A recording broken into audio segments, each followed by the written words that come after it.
I'm particularly excited to have you all here because tonight is actually the first in a series of public events that are going to be happening across the country in 2011, all as part of trying to slowly, gradually, steadily build a movement of adults and young people in search of better places to work and learn.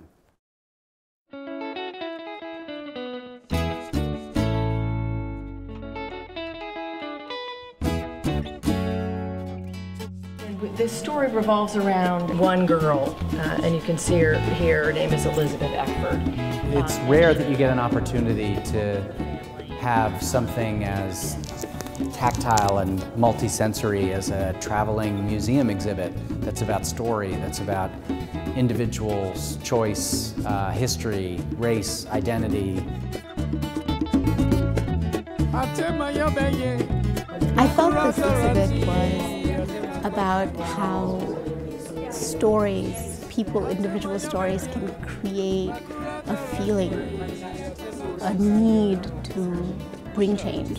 When it becomes personal, when it becomes a personal story, it becomes more relevant to us and to our community, our world in general.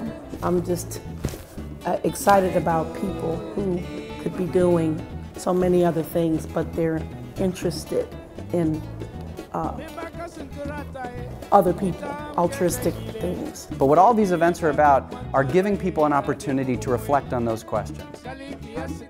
Tonight was an opportunity to think together about how we learn and try to figure out what we can do to start refocusing the conversation about how to improve our schools around learning, because that's not what's happening right now. I am here to learn more about how we as teachers can change a system that's not working. It's not helping the high achievers, it's not helping the very low achievers, and it's really teaching to the middle. It needs to change. How do I create a shared learning experience, a shared learning environment in my classroom on a day-to-day basis? That's something I aspire to do. I actually thought about tomorrow going to class and say, okay, what are the things that you really are interested in learning? Like if you could do anything for 4 days in class, what would you do? And I'm curious to see what they say. Make learning about helping people to tell their stories and connecting learning to those stories.